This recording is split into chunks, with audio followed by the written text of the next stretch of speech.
Good afternoon friends. तो दोपहर के 2:30 बज रहे हैं और अब मैं नहा के रेडी होके चल पड़ा हूँ फिर से आज ड्यूटी, जो कि आज मैं आपको ले जाऊँगा रोपा वैली। अभी मैं पहुँच गया हूँ रिकांगपिओ बस स्टैंड और अभी मैं ढूंढूंगा यहाँ पे बस जो कि आज रोपा जा रही है। तो चलिए देखते हैं हमारी बस, और ये रही हमारी बस जो कि आगे लगी हुई है, जिसमें सामने बोर्ड टंगा है रोपा सुन्नी शिमला। इसी बस में आज हम पीओ से रोपा तक का सफ़र करेंगे। अभी दिन के 3:15 बज रहे हैं और हम निर्धारित समय के अनुसार रिकांगपिओ बस स्टैंड से रोपा की तरफ चल पड़े हैं। रोपा रिकांगपिओ से तकरीबन 75 किलोमीटर दूर है। अभी हम बाज़ार में पहुंचने वाले हैं, क्योंकि बाज़ार से ही हमें ज़्यादातर सवारियां रोपा के लिए मिलती हैं।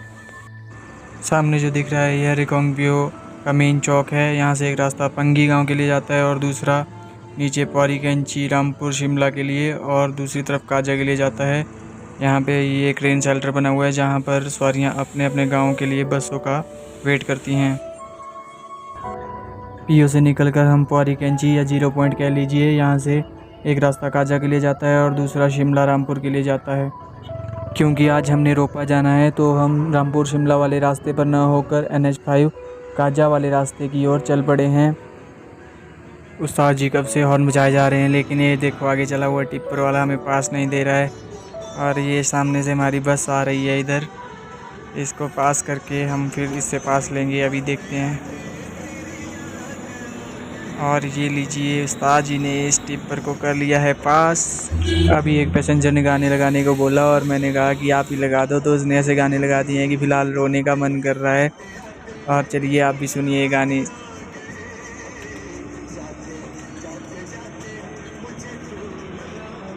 तो कैसे लगे आपको ये गाने, मुझे कमेंट करके ज़रूर बताइएगा।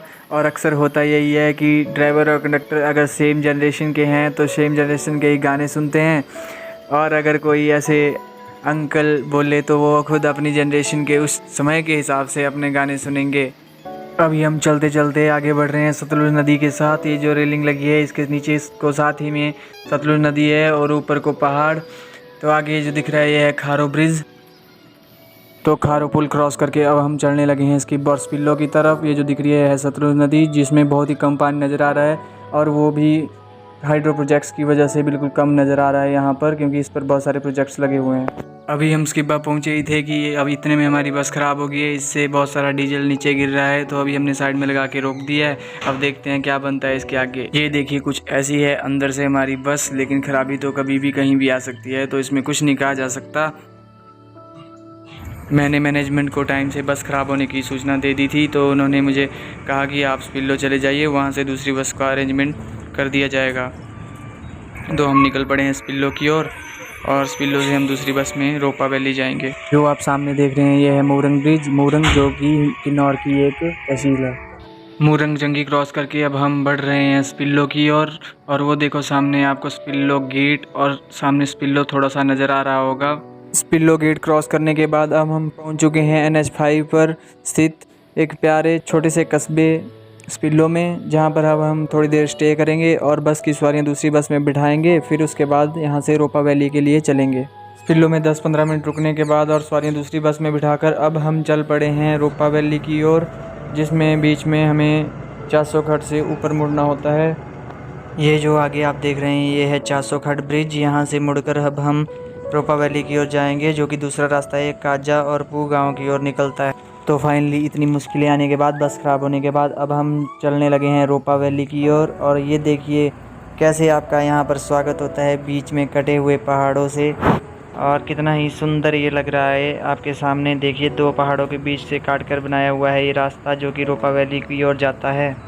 रास्ता देखकर तो आप समझ ही गए होंगे कि कितना कलेजा रखकर इन रास्तों पर चलना पड़ता है। और सलाम है अपने ऐसे ड्राइवर भाइयों को जो इन रास्तों पर गाड़ी चलाते हैं और लोगों को उनकी मंजिल तक पहुंचाते हैं। सड़क के साथ बहती नदी, और ये नदियां कभी कभी बहुत ही विकराल रूप धारण कर लेती हैं, और इनमें भारी मात्रा में पत्थर, मिट्टी और पानी आता है, जो कि आपको देखने में अभी बिल्कुल ही छोटी लग रही है, एक नाले की तरह दिखने में लगने वाली नदी बहुत ही भयंकर रूप कभी कभी ले लेती है। तो इन नदी नालों, पहाड़ियों और सुंदर सुंदर घाटियों से होते हुए अभी हम रोपा वैली की ओर बढ़ रहे हैं।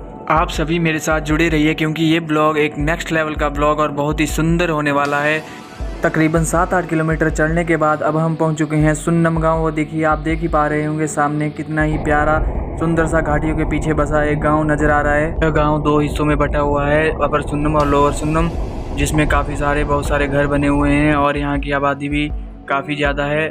अभी हम सुन्नम गांव की ओर जाने वाले रास्ते की ओर बढ़ रहे हैं। ये देखिए सामने ब्रिज है जो इसको गांव से कनेक्ट करता है। और रास्ते में लगा दी एकदम से उस्ताद जी ने ब्रेक, क्योंकि आगे हमारे भेड़ बकरियां चली हुई हैं तो उनको कोई नुकसान न हो, इसलिए ब्रेक लगा दिए। क्योंकि गर्मियाँ शुरू हो चुकी हैं तो ये भेड़ बकरी पालक अपने घरों को वापस लौट रहे हैं, क्योंकि ज़्यादा बर्फ़ होने के कारण ये लोग नीचे के इलाकों में सर्दी में चले जाते हैं, जिससे उनके भेड़ और बकरियों के लिए खाने पानी की व्यवस्था बनी रहती है।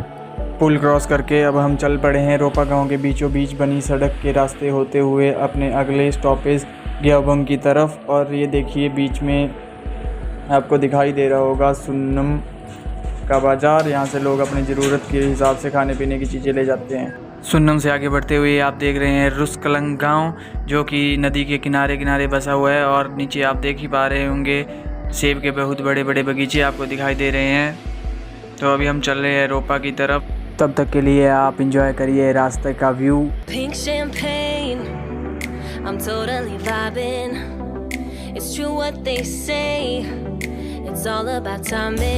अभी हम पहुंच गए हैं ग्याबुंग, जो कि एक छोटा सा कस्बा है और जहां पर कुछ दुकानें हैं जहां से लोग अपनी ज़रूरत का सामान अपने घर ले जाते हैं। कल चलते चलते हमें शाम हो गई थी, जिस कारण मैं इस बुद्धिस्ट टेम्पल को अच्छे से शूट नहीं कर पाया था, जिसको आज सुबह आते आते वक्त मैंने शूट किया और आपको अभी दिखा रहा हूँ। तो देखिए कितना ही सुंदर सा टेम्पल यहाँ पे बना हुआ है ग्याबुंग के जस्ट आगे।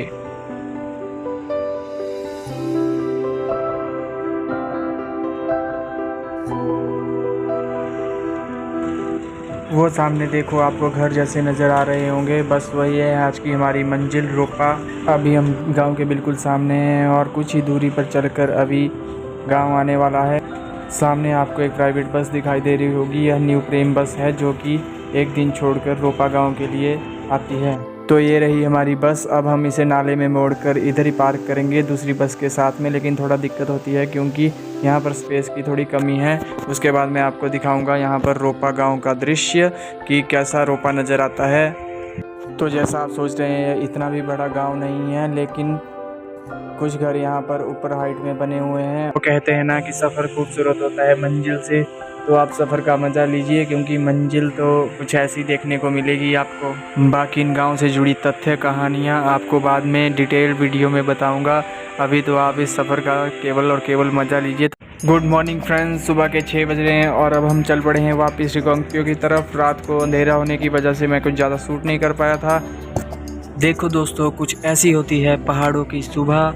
कितना ही सुंदर नज़ारा आपके सामने आपको दिखाई दे रहा होगा। इन पहाड़ों को देखकर जो आप सुकून महसूस करते हैं वो आप दुनिया में कितना भी पैसा खर्च कर लो, पर वो सुकून आपको कहीं से प्राप्त नहीं होगा।